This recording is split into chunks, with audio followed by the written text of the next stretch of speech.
Okay, so we're at next hive over here, and I want to go through this hive. I want to do an alcohol wash. I'm going to have to get prepared for a feeder. We're going to install Formic Pro in here. I will not be able to feed it for the next 12 days because it's got Formic Pro in it. So that's a bit of an issue, especially now when things are dry. But I'm going to do one here, set it up. So a little puff on the front. I mean, that's so important, you know. There's so many people, I kind of harp on this thing, but there's so many people that don't realize how important it is using your smoker judiciously when you're working bees. So here we go. Another hive with no feeder in it.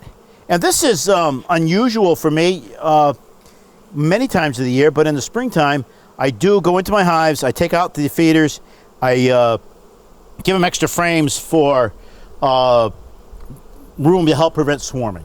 And then usually this time of the year I make sure I put them all in. Usually by July or in early August I've got them back in again when I make summer splits. But these bees here were managed for queen production, so I didn't do that. I wanted to keep maximum brood here. So now I'm paying the price. I got to put feeders in here. So let's open her up, and I see no honey whatsoever.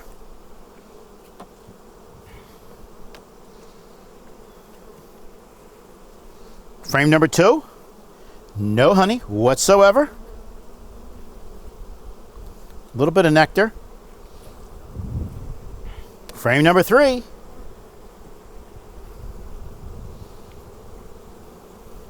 Same thing. So this hive is dry as a bone. Moving over here, I have a nice frame of pollen again. Beautiful frame of pollen. Randy Oliver says that those pollen frames are really good places to sample for mites because usually it's nurse bees on the pollen frames, he says. So we could sample this, do a mite sample here. I'm just going to set this aside for the moment. I want to see what's going on here. I'm not sure if this is going to be a good candidate for Formic Pro because they have no food and you cannot feed for the first 12 days. So what I should do with this hive is I should feed it for a couple of days and then stop feeding, put the Formic Pro on it. But what I may do is I may just demonstrate how we put the Formic Pro on, and I'll package the Formic Pro up and use it some other place because I do not want to starve this hive out. Okay, got a good brood pattern here. I took the queen cage out. This is one of my queens that I put in here this summer, and for the amount of food they've got a decent brood pattern. There you go. There's absolutely nothing wrong with this. Now, this hive is in a starving condition today. Yesterday, it had honey supers on it, where their honey, I took the honey supers off. There was honey on them. Well, not a lot, but there was honey, and that's where they were getting their food. So that's how critical this is, that you look at your food levels right now. I mean, I'm sure that there's a huge percentage of people out there looking at the bees right now, or not looking at the bees, and they're looking just like this with absolutely almost no food reserves. This hive's got young brood. The brood appears to be well provisioned. So what I'm going to do is I'm going to give this hive a feeder, and I'm going to start feeding it. I'm going to dummy up the Formic Pro strips so you know how to use them, and then I'm going to remove them from this hive. And I will put them back after a week or 10 days, or not even that much, after I've given them, you know, 3 or 4 gallons of syrup. So somewhere around here I got a feeder.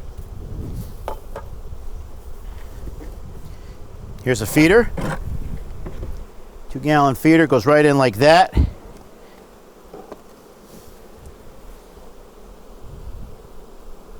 We've got my frame of pollen over here, so I think I'll use that to put back in the hive. The other 2 will be put away.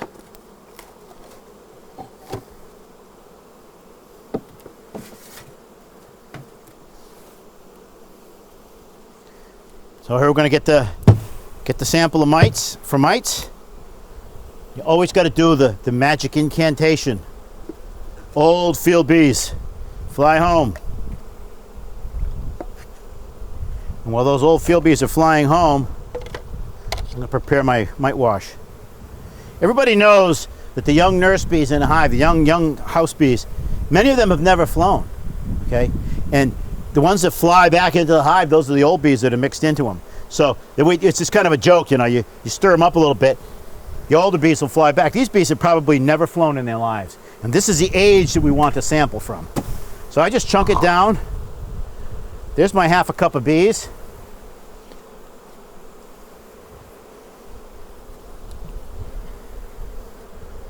Put my cover on. Leave them for later on. And I'm going to put my pollen frame back in.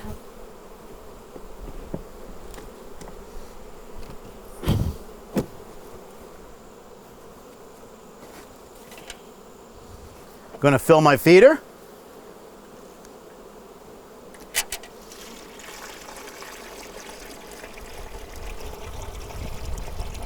So these feeders, they say on the label, they say 2 gallons.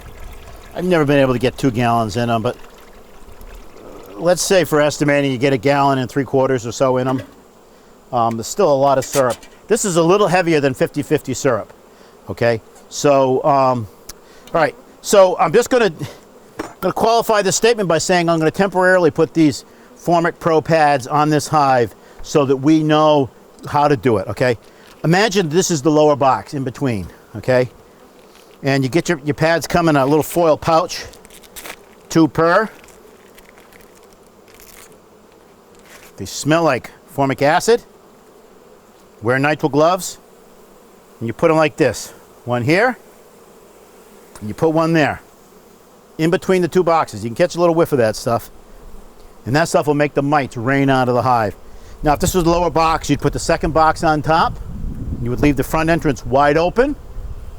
Okay? You would not feed. Everybody got that? Okay? So I am going to take these strips out of the hive. I'm going to put them back in the packaging. I'll wrap them up in plastic. You know, use them at another time on another hive. Okay, that is one of the major drawbacks to using Formic Pro, formic acid, at this time of the year, is that you got to be feeding and so on and so forth. So if you were going to use Formic Pro as your primary mite control, you should go into your hive and make sure that you have 4 or 5 frames full of honey reserves. Then you put your treatment on. It's 12 days. Take the strips out. I think they say after 4 days you can feed. Take the strips out, fill your feeder, and go. Okay? I'm really not sure why they say not to feed when you have the Formic Pro strips in, and I've not been able to get a really good answer. Okay?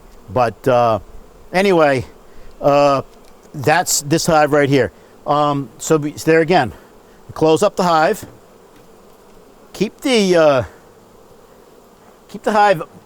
open hives to a bare minimum, okay? I want to talk a minute right now about reducing the entrances and mouse guards. There again, this is something you cannot do when you're using Formic Pro, formic acid mite treatments. You know, I just thought of something. I could demonstrate to you how we use oxalic acid later on in November. I happen to have some right here on the set.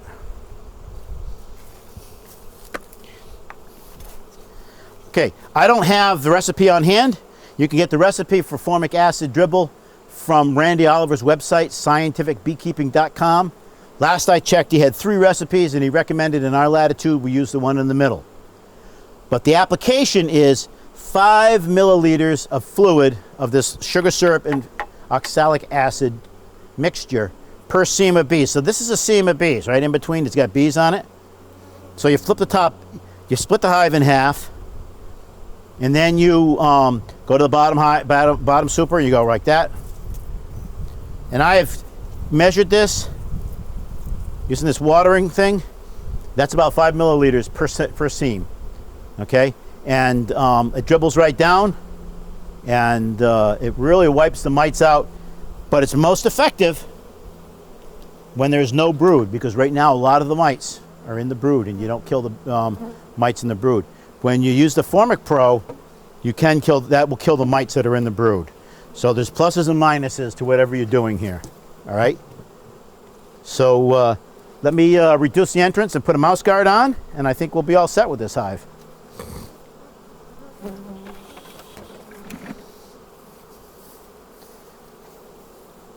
Okay, so I just use wooden sticks, 3/4 by 3/4. Like to smoke the bees back a little bit.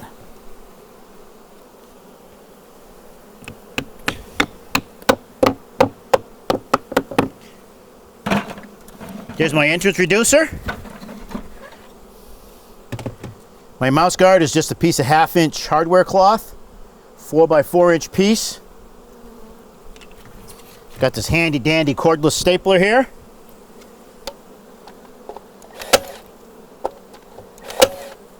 Come on, baby.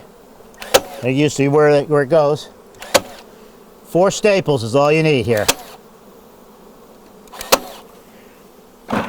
That hive is reduced, okay?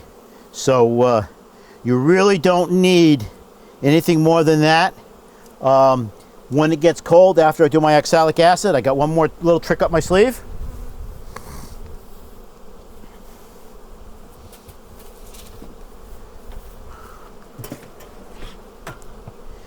Last thing in the year, after the oxalic acid is all done, I'm sure that the bees are all done being fed. I flip my inner cover over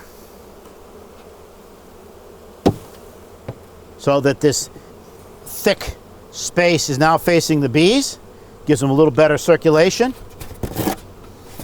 Put a piece of pink insulation. I think this is 3/4 inch.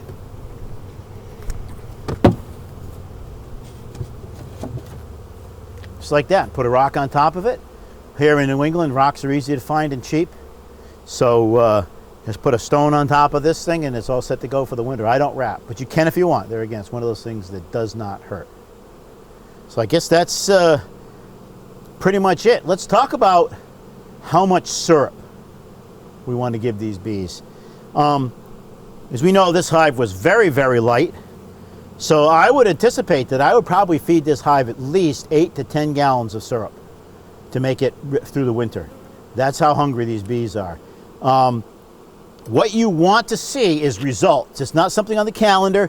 It's not so many gallons. You want to go into this hive and you want to see this entire top box full of packed, capped honey or pseudo honey in the case of making it from sugar syrup. And by the way, they winter perfectly well on sugar syrup. All they need in winter is predominantly just carbohydrate, and sugar is perfect for that. So you want this top box full. The lower box, you want to have the equivalent of 1/3 of that box full of honey. Hopefully they're going to put it up towards the top. They're going to start at the top and they're going to push the honey down. The lower parts of the frames will probably be empty yet, but that's fine. That's where they're going to cluster and they're going to come up through the winter. So you have plenty of time right now. It's mid-September. You got lots of time to get lots of syrup into these bees so that you don't have to be desperate in February and March when you realize your hives are starving, trying to figure out the best recipe for fondant or sugar cakes or whatever. That should, if you're looking for that in the wintertime, that should prove to you that you've not fed them enough in the fall, okay? Don't think for 1 minute that I'm advocating not feeding them sugar cakes if they need it. By all means, feed your bees in the wintertime if they're cold. But the best time to feed them right now is right now. And give them plenty of syrup. In another week or two, I'm going to shift to 2-to-1 syrup, so it's heavier. They pack it away, and you can feed them a tremendous amount of syrup in a very short amount of time. If you've got bees that need it, and it's warm weather like this, they'll take 2 gallons a day easily. And I guess we could actually right now we could demonstrate an additional way of feeding this hive here. For those of you who don't have the interior division board feeders, we have another way of feeding bees.